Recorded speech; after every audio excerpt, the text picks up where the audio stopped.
kalian ya. Bisa kita tanyakan juga kenapa kok tumbuhan yang ada di daerah tropis itu hampir rata-rata sama, atau tumbuh-tumbuhan yang di daerah sedang itu kok hampir rata-rata sama. Itu apa yang menyebabkannya? Ini salah satunya migrasi. Ternyata dalam biogeografi ternyata tumbuhan itu juga mengalami perpindahan, tapi perpindahannya tidak cepat seperti kita manusia ataupun seperti hewan, tapi pertumbuhannya itu sangat lama. Makanya yang kita lihat sekarang itu hasil dari migrasi ataupun perpindahan tumbuhan dalam waktu yang sangat lama, bahkan dari zaman sebelum Masehi dulu. Jadi ini dia maksudnya dari migrasi tumbuhan. Nah, sebelum kita ke migrasi, ini ada kata baru, ini namanya dispersal atau pemencaran. Nah, kalau bedanya dispersal ini dia proses penyebaran biji. Jadi dia satu-satu proses penyebaran biji, spora ataupun bagian tumbuhan ke tempat baru. Ya, akibatnya apa ya? Kemarin sudah kita bahas juga di awal.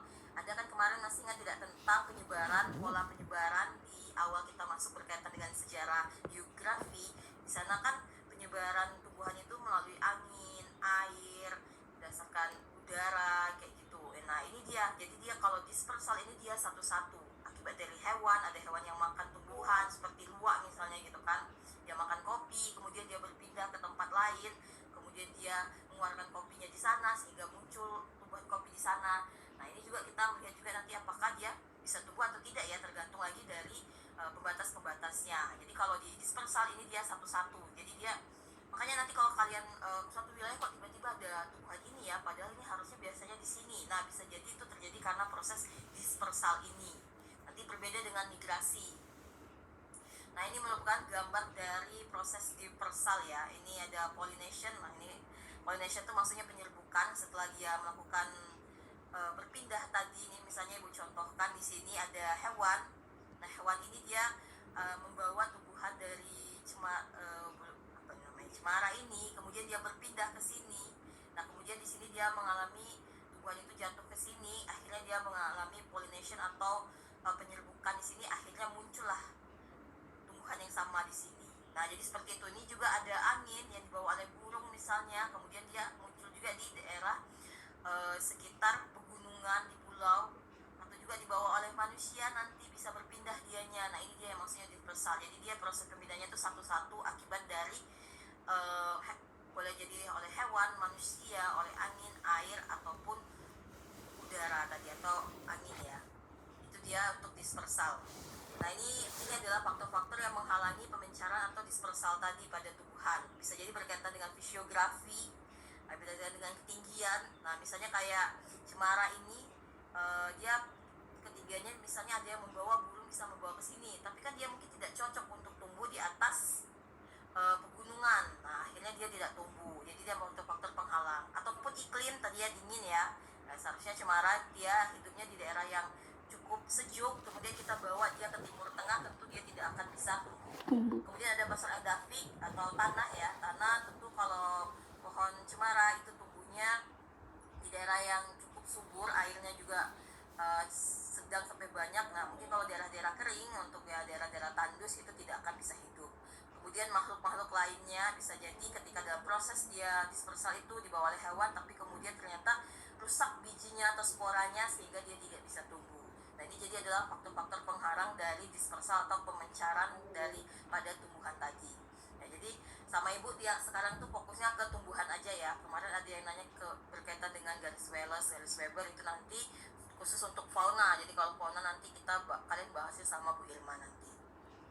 Nah, ini kita bahas tentang migrasinya. Nah, ini mungkin kelompok satu ya, setiap kelompok satu dari itu ini membahas tentang migrasi tumbuhan kemarin. Nah, kalau dispersal itu satu-satu, tapi kalau migrasi tumbuhan ini dia banyak ya spesies, jadi dia tidak cuma satu. Jadi ini adalah proses perpindahan atau penyebaran spesies tumbuhan. Jadi dia satu tumbuhan, jenis tumbuhan yang berpindah dari satu wilayah ke tempat wilayah lainnya dalam jangka waktu tertentu. Jadi dia proses pindahnya itu semuanya, gak cuma satu atau dua saja. Jadi itu bedanya antara dispersal sama migrasi tumbuhan ini. Apa yang menyebabkan dia bisa berpindah? Faktor alam.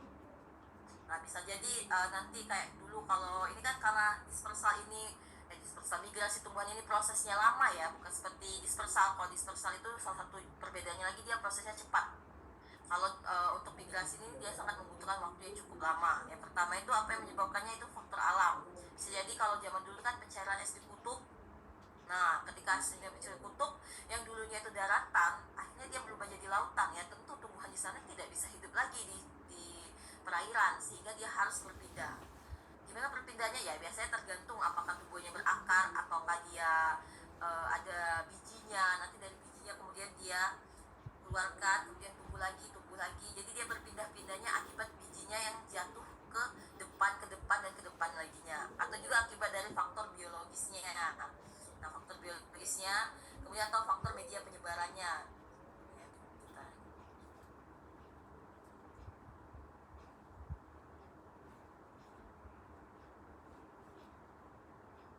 Nah, kalau faktor biologis ini dia berkaitan dengan hewan. Apakah ada hewan yang mengganggu sehingga dia tidak bisa tumbuh, atau bahkan juga ternyata tumbuhan itu dia punya kalau di hewan kan dia bisa saling menyerang satu sama lain. Ternyata di tumbuhan itu juga ada proses yang namanya apa ya? Proses saling proses untuk saling bersaing juga. Ternyata tidak cuma di hewan aja ya proses bersaing itu ada, tapi di tumbuhan itu juga ada proses antara bersaingnya. Jadi kalau dia kalah dalam bersaing hidup dengan tumbuhan lainnya, maka dia ujung-ujungnya akan mati ataupun berpindah. Contohnya seperti apa itu? Kalau di hewan biasanya itu kan berkaitan dengan siapa yang kuat, dia yang akan punah. Tapi kalau di hewan, di tumbuhan, nah itu biasanya nanti berkaitan dengan proses, misalnya ada beberapa tumbuhan yang harus hidup dengan, ya kalau tumbuhan pasti hidupnya dengan matahari gitu kan. Nah, kalau kalian bayangkan kalau di hutan hujan tropis, nah tumbuhan-tumbuhan yang tidak, kalau di hujan tropis itu kan tumbuhan-tumbuhan tinggi yang pastinya akan bertahan hidup lebih lama. Nah, sedangkan tumbuhan yang bertahan pendek ataupun cuma rumput-rumputan biasanya tidak akan bisa bertahan lama di hutan hujan tropis. Nah, karena itu dia akhirnya harus tumbuh atau berkembang di wilayah lainnya, sehingga dia akan maju dan dia tumbuh di wilayah yang lebih sesuai. Misalnya kayak ibu sering baca tuh rumput. Jadi rumput itu kalau kita lihat di hutan hujan tropis itu jarang ada yang rumput teki yang kita sering lihat di padang rumput. Nah, itu kenapa? Karena dia tidak cocok, karena dia bersaing untuk mencari sinar matahari di hutan tersebut. Jadi dia tidak cocok untuk hidup di hutan hujan tropis. Ataupun misalnya mangrove. Ya kalau mangrove tentu pohon mangrove yang cocok di sana gitu kan. Tidak mungkin ada pohon-pohon lain yang bisa hidup di mangrove karena tadi airnya berbeda. Nah, ini ada faktor media penyebarannya. Apa yang media yang menyebarkannya bisa jadi hewan ataupun angin, udara ataupun air. Ini sangat tergantung ya, karena ini nanti akan sangat tergantung kemana wilayah migrasi mereka nanti. Kalau air rata-rata kan berarti dia di sekitar sungai ataupun nanti di sekitar pantai, misalnya kayak pohon kelapa itu buahnya jatuh di pantai, kemudian dia terbawa arus atau ombak, kemudian dia menuju ke wilayah lainnya. Itu sangat bergantung ke media penyebarannya. Kemudian faktor aktivitas manusia. Nah, ternyata kalau saat ini ya, kalau dulu mungkin tidak terlalu, tapi kalau saat ini migrasi tumbuhan itu salah satu pengaruhnya adalah aktivitas manusia. Pertama itu adalah reboisasi ya. Reboisasi apa sih?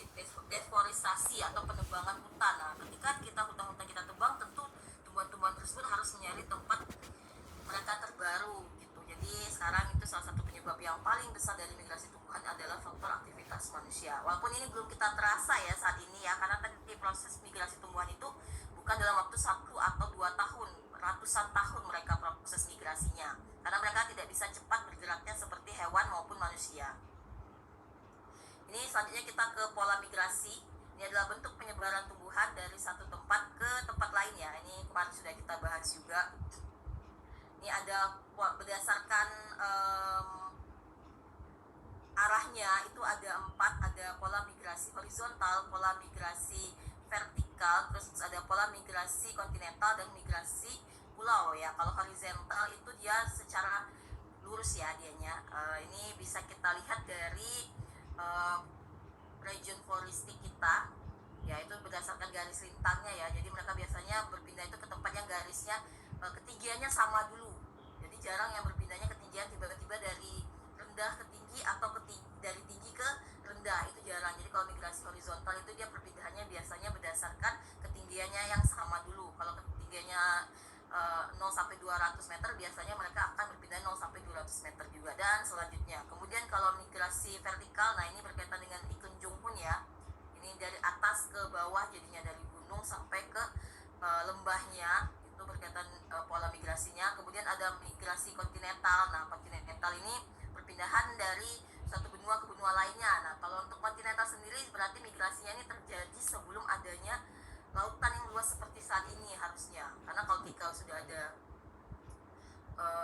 banyaknya lautan yang sangat luas ini, pola migrasinya bakal lebih sulit ya. Kemudian ada migrasi pulau. Nah, kalau migrasi pulau sendiri itu biasanya akan terjadi isolasi ya, karena dia sulit untuk berpindah ke tempat lainnya. Jadi ketika sudah di pulau itu ya rata-rata bakal menjadi endemik di pulau tersebut, karena untuk proses migrasi ke wilayah lainnya bakal lebih sulit. Nah, kalau untuk migrasi pulau sendiri tadi ya biasanya akibat dari air ataupun udara, angin dibawa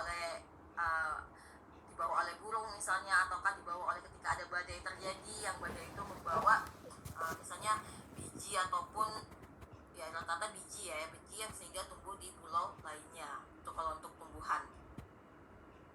Nah, ini dia yang terakhir itu region floristik. Nah, kalau region floristik itu kita ada 6 ya. Ini mungkin kalian sudah lebih paham. Ada Horatis, kemudian Neotropis, ada Capensis, ada Antarktis, kemudian ada Paleotropis dan Australis ya. Dari sini untuk ini silakan juga hafalkan nama wilayah-wilayahnya apa aja yang masuk ya. Yang paling gampang ini Capensis ya, karena ini cuma ada di wilayah Afrika Selatan. Kemudian Antarktis ini wilayah-wilayah kepulauan Antartika. Nah, ini Ibu rangkum sedikit. Ada Horatik itu ya di Amerika Utara, Eropa dan Asia Timur. Nanti karakteristik floranya, nanti contoh floranya ada pinus, birch, lumut, kemudian ada paleotropik. Nah, kita lihat Indonesia dari mana. Jadi nanti kalian harus tahu juga Indonesia ternyata ada di paleotropis. Apa aja biasanya paleotropis itu daerahnya, kemudian apa jenis-jenis pohon yang ada di sana atau floranya nanti tumbuhannya. Nah, ini nanti silakan kalian pahami lagi berkaitan dengan region floristik. Nah, untuk soalnya nanti itu akan Ibu ambil 70% sepertinya dari migrasi ini. 70% dari migrasi tumbuhan ini ya, terutama yang berkaitan dengan region floristik ini. Jadi silakan benar-benar kalian baca lagi, pahami lagi berkaitan dengan region floristik ini. Ya, karena ini cukup banyak ya. Ini kemarin juga sudah Ibu buat juga di itu kalian karakteristiknya seperti apa, mana daerah-daerah yang dingin, mana daerah yang kayak neotropis itu Amerika Selatan seperti apa, karakteristik iklimnya. Australia juga seperti apa, nanti Antartik seperti apa, kenapa dia bisa berbeda Antartik itu dengan holaktik ini, apa yang membedakannya nanti. Oke, itu untuk materi kita yang pertama ya.